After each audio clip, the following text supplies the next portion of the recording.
Pessoal, aí é First Bird Song, a primeira canção do pássaro.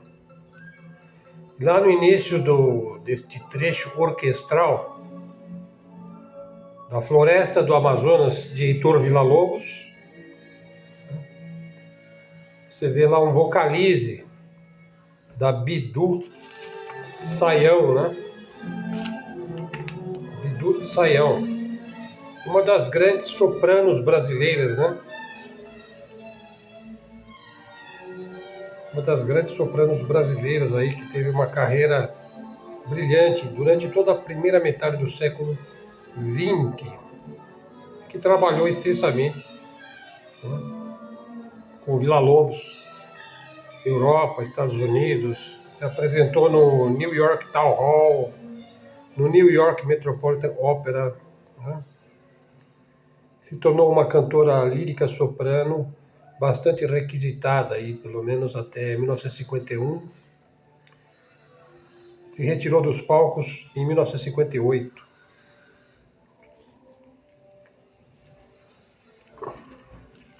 Bom, aí a nossa introdução musical, divulgando aqui a obra Floresta do Amazonas, de Heitor Villa-Lobos,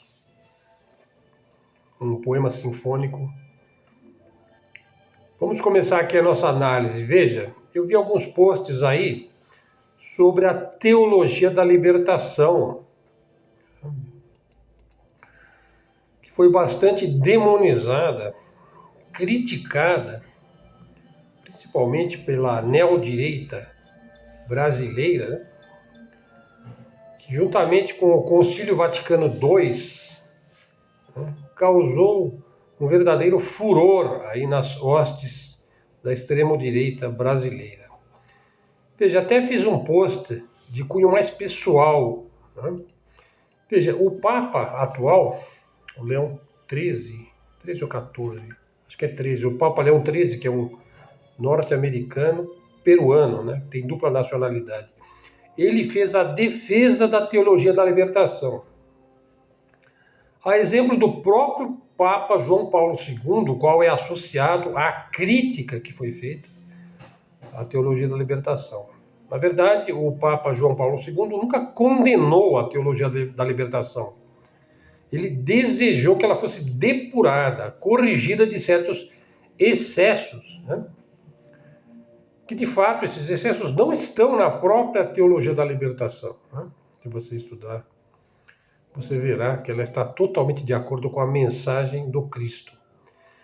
Veja, a minha própria experiência me mostrou que meu orientador de crisma estava certo ao defender a teologia da libertação. No primeiro momento eu fui pego de surpresa, porque eu estava convencido pelo mesmo personagem que me levara de volta à Igreja Católica, após uma vida de grandes contradições, né? Isso faz uns 10 anos, mais ou menos. Quem que me levou de volta? O professor Olavo, né? E eu percebi, então, que nada é preto no branco, né? Nessa época eu comecei a mudar muito os meus valores aí e as minhas convicções, sobretudo de ordem política. Nada é preto no branco, exceto na mente que está ideologizada e que vive na superficialidade, sobretudo que vive de gatilhos psicóticos, né? Foi nessa mesma época que eu comecei a romper com a direita e com o bolsonarismo, sem por isso aderir ao petismo ou à esquerda. Comecei a estudar geopolítica nessa época, lá para 2015, né? Me tornei professor do Estado após uma vida na atividade privada. Veja, então eu deveria exercer minha própria reflexão, em suma, pensar sempre com a minha própria massa cinzenta, fazer minhas próprias escolhas no que tange a fé, a religião, a eternidade e a tudo mais, né? Houve um diferencial aqui, naquele momento. Estou falando num cunho mais pessoal, né? Veja, eu percebi que eu não era mais uma folha ao vento. Não, mas uma folha que sabia estar no vento. Sabia que eu estava no vento. Bom, o Olavão, então, já então no COF, né, criticava o pensar com seus próprios miolos. Ele fazia gozações, tergiversava, fazia gato e sapato das próprias reflexões e seguidores incentivados a pensar com a massa cinzenta dele. Foi então que eu comecei a me tornar crítico em relação à influência que eu recebera dele, né?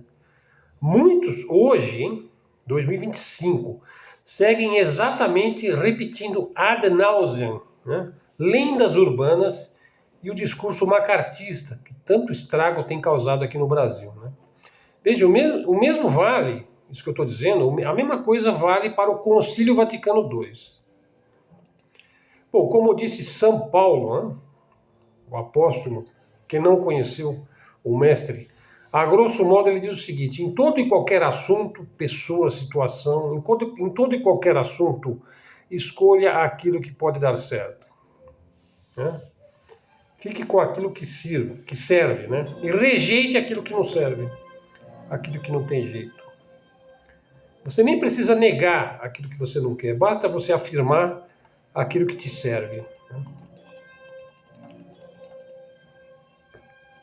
E tem uma matéria aqui do Anderson Henrique, que aliás ele tem uma página excelente no Facebook. Ele está, bom, agora já entrando em geopolítica, hein? Apesar que Teologia da Libertação, Concílio Vaticano II, né? Isso é geopolítica também. Veja hoje a divisão que existe dentro dos Estados Unidos, né? Um país que é governado pela mentalidade sionista, e que teve aí um cristão recentemente, né, abatido aí por um atirador, né? E vocês sabem, o principal suspeito é justamente o Estado sionista, né, de ter abatido um cristão. Então hoje você tem um embate religioso, que é o pano de fundo da geopolítica. Sim, porque se você parar para pensar, os Estados Unidos é um país protestante, que é uma forma de cristianismo, né? A Rússia é cristã, numa modalidade mais ortodoxa, né? Israel é sionista, quer dizer, que é uma reforma radical do judaísmo, que tem uma grande influência, porque os sionistas são grandes banqueiros, manipulam várias coisas, né? E a China é confucionista. Enfim, vou fazer um vídeo evocando aí o Clube de Roma, os 10 grandes blocos e a religião que está associada a cada bloco, né? Quem aborda essa questão com muita felicidade é aquele livro The Clash of Civilizations, né? The Clash of Civilizations. Vou lembrar logo o nome do autor, né? Bastante importante na geopolítica, hein? A Rússia continua a ser o principal fornecedor de urânio para as centrais nucleares dos Estados Unidos. Veja só, 25% das centrais nucleares dos Estados Unidos são abastecidas com urânio russo. Vocês estão entendendo? Samuel Huntington. É isso. The Clash of Civilizations é obrigatório para quem estuda geopolítica. Samuel Huntington fala o clash, quer dizer, o colapso das civilizações. e o confronto entre as civilizações, que é aonde a gente já está entrando hoje, à medida que o mundo vai se direcionando para blocos, né? Só que na época da Guerra Fria a gente tinha dois blocos, né? O primeiro mundo, liderado pelos Estados Unidos, e o segundo mundo, que era o bloco socialista. Hoje, o bloco aí é asiático ou euroasiático, liderado pela China e Rússia. E o bloco atlanticista continua praticamente o mesmo da Guerra Fria, liderado pelos Estados Unidos. Veja, mas assim, continuando a matéria aí do meu amigo Anderson Henrique, ele diz o seguinte: 25% das centrais nucleares dos Estados Unidos são abastecidas com urânio russo.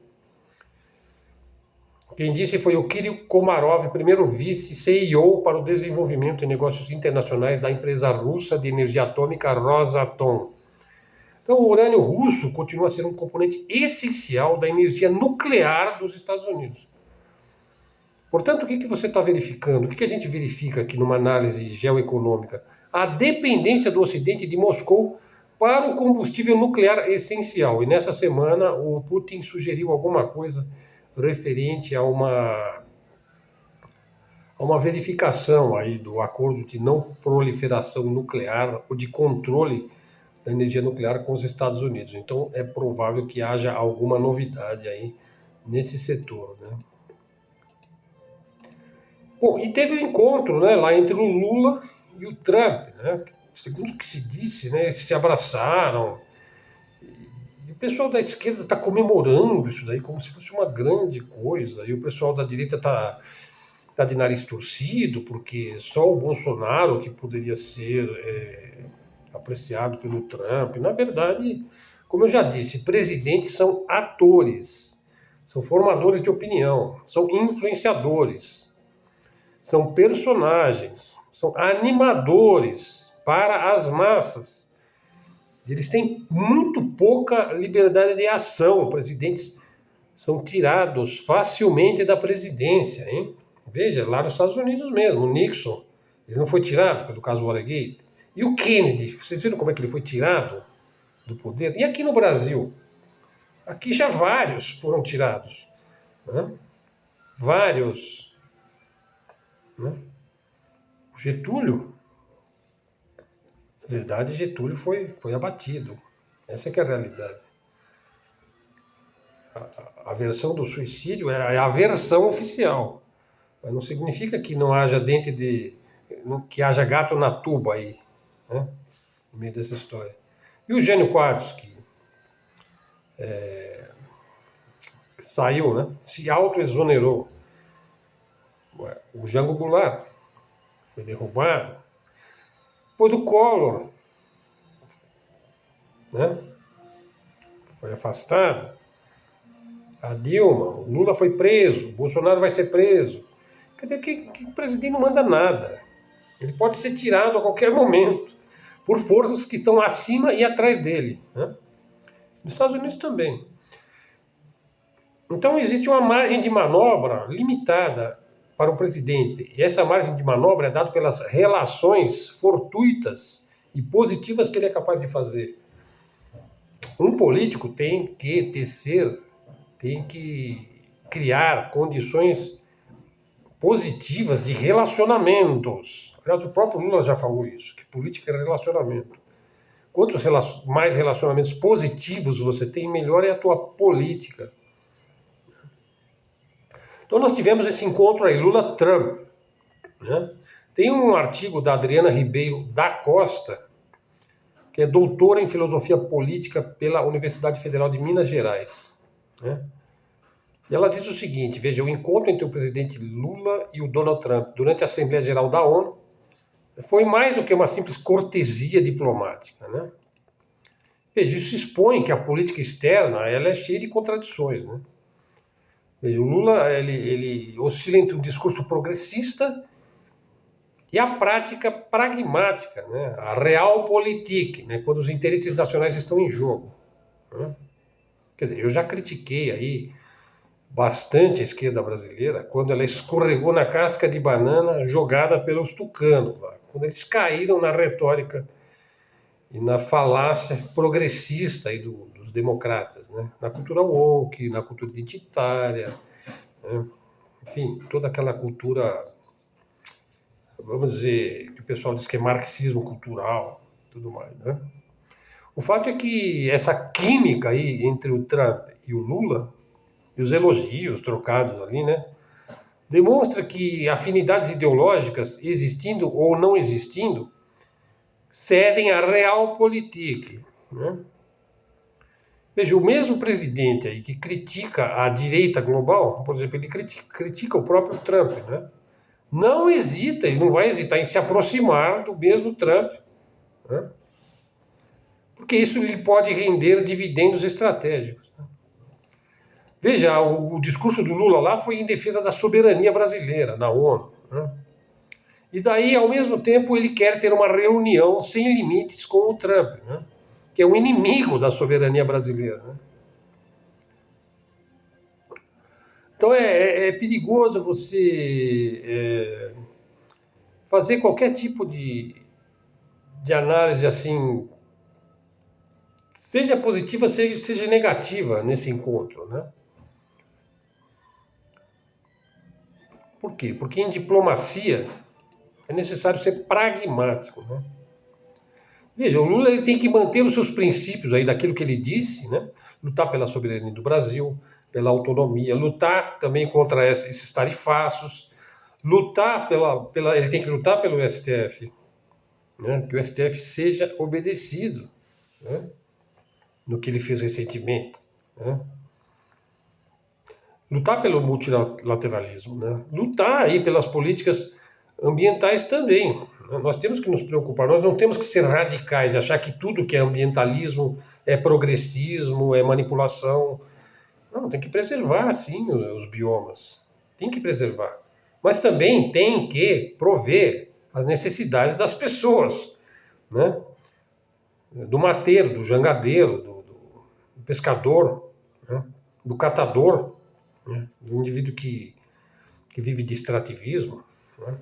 Sim, mas aí você tem problema aí de grileiros, né? De garimpeiros que não estão nem aí com nada. Mas existe também o garimpo legal, que tem que ser preservado. Na verdade, tudo consiste em se fazer as coisas de maneira harmoniosa com a natureza, né? Por isso que nós temos muito que aprender com os índios, né? Então, assim, é uma surpresa, né? Essa coisa aí do Trump e do Lula, né? Vamos ver, isso aí vai dar muito pano para manga, né? Aí depois tem uma matéria aqui do Scarface, né? Uma coisa mais pitoresca, né? A história do leão, né? Foi o leão mais poderoso do mundo, né? Eu também citei aí um filme, né? Que eu acho que vocês não podem deixar de assistir, o Apocalipto. Apocalipto. Um filme fantástico do Mel Gibson, né? Ele é totalmente filmado no dialeto aí yucateco maia. Yucateco maia. Os atores aprenderam suas falas foneticamente, né? Foi rodado no México, né? Esse filme. Enfim, o filme absolutamente não dá nem para falar sobre o filme, né? Não vou matar aí a alegria de ver o filme. Veja, recomendo aí a live que foi feita aí com o canal Arte da Guerra, onde estava lá o Lineker. Eles falaram ali sobre o mundo árabe, né? E recomendaram o filme também, o Lawrence da Arábia, né? Um filmaço também, para se ter uma ideia do quanto aquela região é dominada desde sempre, no século XIX pelo Império Britânico e no século XX ainda bastante pelos ingleses, mas principalmente pelos americanos, pelos estadunidenses, né? E ele fala ali das monarquias árabes, dos principados, que todo o sistema militar ali, né,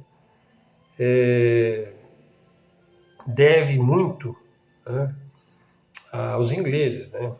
Quer dizer, são forças armadas, que aliás eu fiz um vídeo aqui, inspirado também no Arte da Guerra, quando ele fala que o mundo árabe tem as baionetas dos militares voltadas contra si mesmo, que é uma expressão do comandante Robson. Eu fiz um vídeo sobre esse tema aqui no canal, né? Enfim, não existe unidade no mundo árabe, né? Existe unidade na mentalidade sionista. Isso existe. Eles pintam e bordam, fazem o que querem ali, né? Mas estão indo para um caminho extremamente perigoso, né? O caminho que Israel tomou, que é o caminho da confrontação brutal, né? Belicosa, agressiva, estúpida, né? Em toda aquela região. E os Estados Unidos, então, como ele apoia incondicionalmente tudo que o sionismo decide, né, ele também está numa posição cada vez mais fragilizada, né? Inclusive do ponto de vista militar, né? Por exemplo, eles vão atacar o Irã.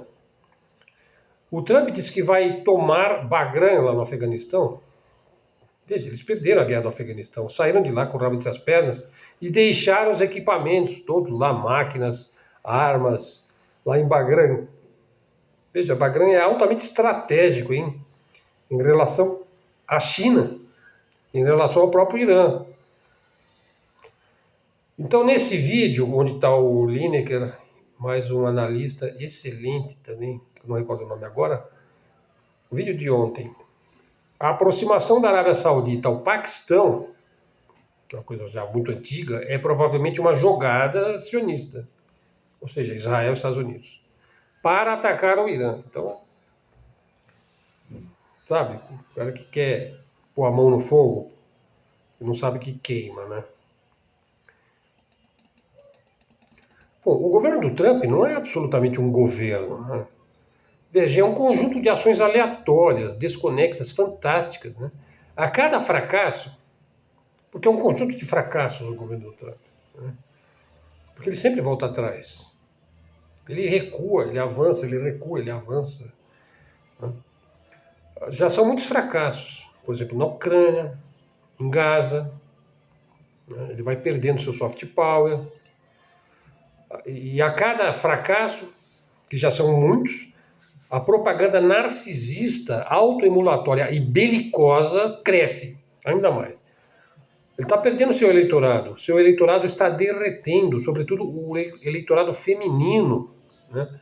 O único sucesso de Trump garantido é a repressão aos imigrantes, usando sua Gestapo, hein? O ICE. Eu fiz um vídeo sobre isso daí também, hein? A política de imigração, um verdadeiro terror nos Estados Unidos, né? A Rússia anuncia que criou uma vacina contra o câncer, né? O Enteromix. Bom, então isso aí é um grande anúncio aí, hein? Um artigo ali do Francisco Anés sobre Bolsonaro e a cabala negra, né?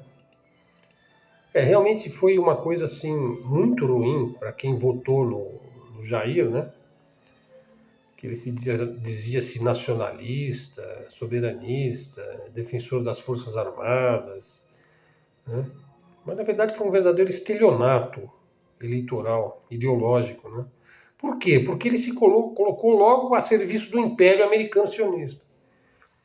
Chegou a andar em público com as bandeiras de Israel e dos Estados Unidos. Ou seja, na verdade, assim, essa neodireita que eu critico aqui no nosso canal, não trabalha para o povo brasileiro, né? Trabalha para aquela parte da alta elite brasileira, da alta burguesia brasileira, que está completamente ligada à elite do Império Americano Sionista. Veja, é o mesmo problema que existe lá no mundo árabe, né? Por que eles são desunidos, divididos, submetidos, né? Então, assim, o bolsonarismo é uma filial do trumpismo aqui no Brasil, né? Um artigo interessante aí, do nosso amigo.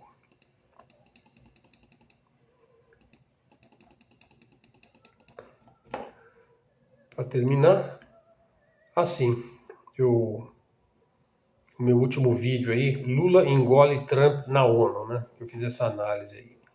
Quero ver se faço mais um hoje, falando sobre por que os Estados Unidos já perderam a batalha contra a China, né? E também por que não vai haver uma terceira guerra mundial nuclear. Não pode haver, né? Simplesmente não pode haver, né? Mas pode haver guerras regionais aí, porque a Guerra Fria está em curso, né? Estão fazendo lá várias propagandas, lá na Polônia, na Romênia, na Moldávia, né? E cada vez se fala mais em drones, né? A Ucrânia continua perpetrando ações, inclusive dentro da Rússia, volta e meia. Anunciou também que os Houthis conseguiram um ataque lá no sul de Israel, causando ali alguns estragos, né? Então a gente pode prever que vai prosseguir de vento em popa e o recrudescimento aí daquilo que já é penoso e medonho, né, para o povo palestino. Nós advogamos aqui pela criação do Estado palestino e pela formação de uma força internacional, talvez com a ajuda aí dos 150 países que precisam agir, né, e submeter, porque a única coisa que eles respeitam é a força. Né? Estou falando lá do Estado sionista. Né? Se eles não foram contidos, ficarão cada vez mais desavergonhados, brutais, genocidas e por aí vai, né? Pessoal, então vamos ficando aqui, né? Essa parte aqui já é a Bidu Saião, né? E a área, as áreas, várias áreas, né? É de um lirismo, assim, acachapante essa obra. Muito lírico, assim. E é aquele lirismo brasileiro, né? Bom, pessoal, canal Luz no Fim do Túnel. Vamos ficando aqui. Livre expressão, livre comunicação, canal da mídia alternativa, canal da mídia independente. Chegando até aqui, dá o like no nosso vídeo, verifique se você está seguindo o canal Luz no Fim do Túnel. Segue o canal, né? Se quiser ajudar o canal, está monetizado. Faça comentários, são sempre bem-vindos. Tem descrição aí no vídeo. Eu sempre coloco mais ou menos um subtítulo de cada assunto que eu abordei. E é isso, pessoal.